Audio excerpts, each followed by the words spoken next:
So I'd like everyone in the audience, before I begin, to just take a few seconds and breathe in through your nose for 2 seconds, and out through your mouth through 2 seconds, just 2 times.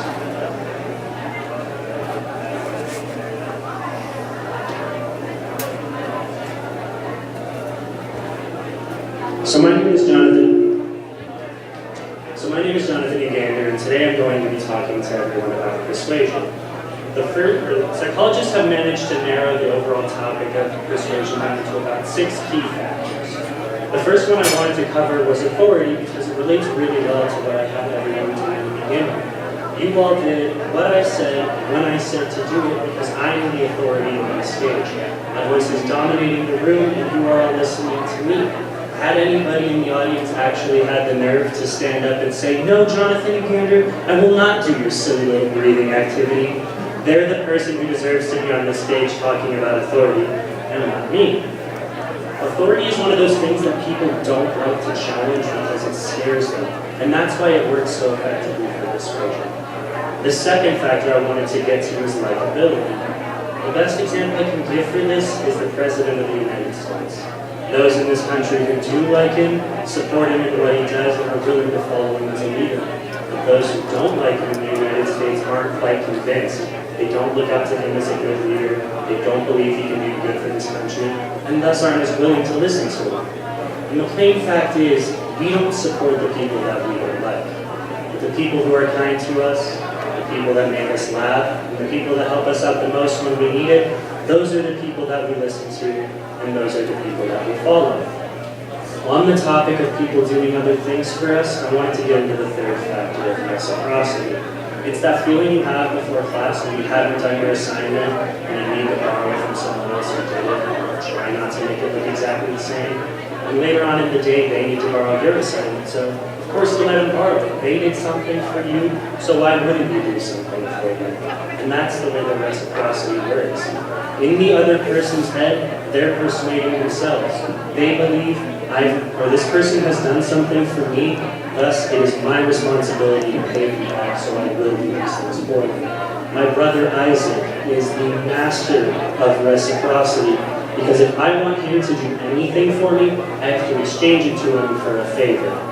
In the current moment, Isaac owes me 2 medium favors, and I owe him 1 small favor because he recently cashed in his large favor. Once you make this promise to Isaac, you're not allowed to break it because he will go through extreme lengths to get what he has from you. And that's what takes me to the fourth topic, consistency. When a person gives their word, they're automatically more willing to follow through for it because the words broken promises carry a negative connotation. And like challenging authority, it's one of those things that we don't like to do as people. What's unfortunate about this particular factor is that it relies on a person's integrity for it to be successful. Procrastinators are the worst people about keeping their word because they can't even keep a promise that they made to themselves. So what would make it possible for them to keep a promise to somebody else? The fifth factor I want to talk about is probably my favorite, which is consensus.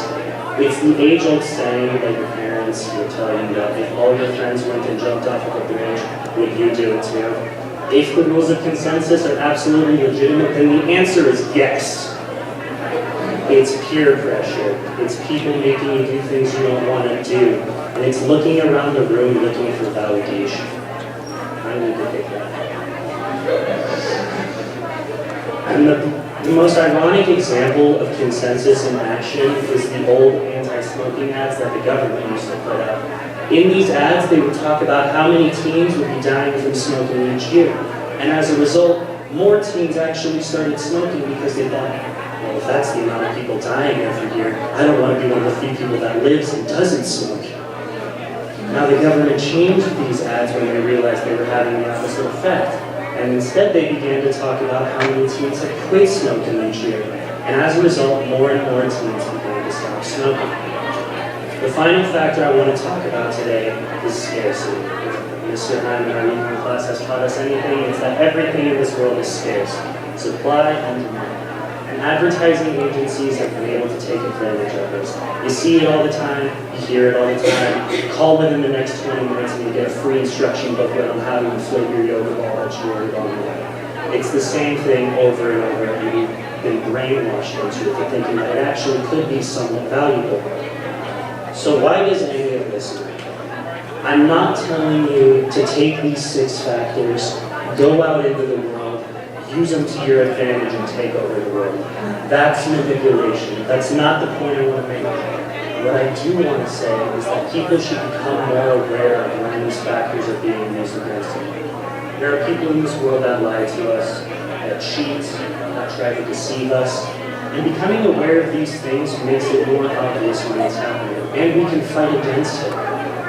The world pushes and pulls against us, and if you don't believe me, let's go back to what we did in the beginning where I asked you to breathe. We talked about how authority was in play, but 2 of the other factors were also involved in this. Consensus, and that I know a few of you because I saw it. I looked around the room to see if everybody else was doing it. And the other factor that was at play was reciprocity, because I know I did it with you guys, and I'm sure a few of you may not have realized it, but that kind of encouraged me to do it as well. And these 3 factors all flew past you and you didn't even realize it. So, by becoming more aware of these 6 factors, we can tell when someone's trying to cheat us. We can tell if someone is lying to us. And in that situation, these 6 factors may give you the upper hand. For that, thank you for your time.